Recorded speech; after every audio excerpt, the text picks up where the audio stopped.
বৈষম্য বিরোধী ছাত্র আন্দোলনের 158 সদস্য বিশিষ্ট নতুন সমন্বয়ক কমিটি দিয়েছেন সমন্বয়করা। শনিবার সমন্বয়ক রিফাত রশিদ এক ফেসবুক বার্তায় এই কমিটি প্রকাশ করেন।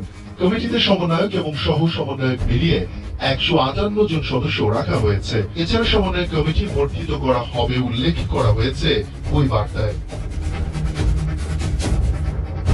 রিফাত রশিদ তার ফেসবুক পোস্টে লেখেন, বৈষম্য বিরোধী ছাত্র আন্দোলনে নির্মমভাবে চালানো গণহত্যার বিচার, দায়ীদের পদত্যাগ এবং গ্রেফতারকৃতদের মুক্তির দাবিতে সারা দেশে আন্দোলনরত শিক্ষার্থী প্রতিনিধিদের নিয়ে 158 সদস্য বিশিষ্ট সমন্বয়ক টিম গঠন করা হলো।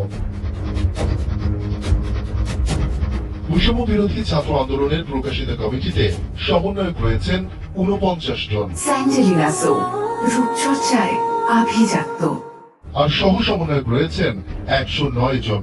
সমন্বয় কমিটিতে যাদের নাম রয়েছে তারা সকলেই ঢাকা সহ দেশের প্রথম সারির সব বিশ্ববিদ্যালয়ের শিক্ষার্থী।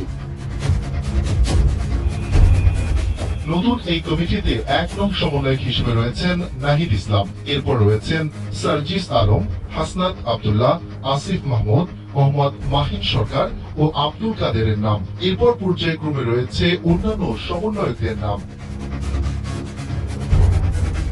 এর আগে বৃহস্পতিবার দেশের প্রতিটি বিশ্ববিদ্যালয়, কলেজ এবং জেলা শহরে সমন্বয়ক কমিটি গঠন করার ঘোষণা দিয়েছিলেন সমন্বয়ক আব্দুল কাদের। সেদিন বেশ কিছু কলেজ এবং জেলা শহরের সমন্বয়ক কমিটি ঘোষণা করেছিলেন তিনি।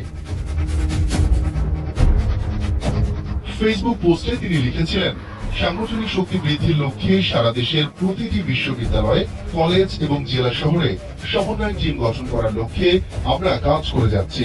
তারই ধারাবাহিকতায় আজকে বিভিন্ন বিশ্ববিদ্যালয়, কলেজ ও জেলার প্রাথমিক সমন্বয় টিম ঘোষণা করা হলো। তিনি আরো লিখেন, পরবর্তীতে এই টিমে আরো সংযোজন করা হবে এবং অতি শিগগিরই সারা দেশে সমন্বয় টিম গঠন করে চলমান আন্দোলন আরো জোরদার করা হবে। উল্লেখ্য, গেল 8 জুলাই 65 সদস্য বিশিষ্ট সমন্বয় কমিটি প্রকাশ করেছিলেন বৈষম্য বিরোধী ছাত্র আন্দোলনের ব্যানারে আন্দোলনরত শিক্ষার্থীরা।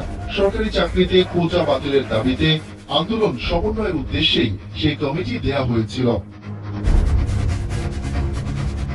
শফিকুল ইসলাম শান্ত, কালবেলা।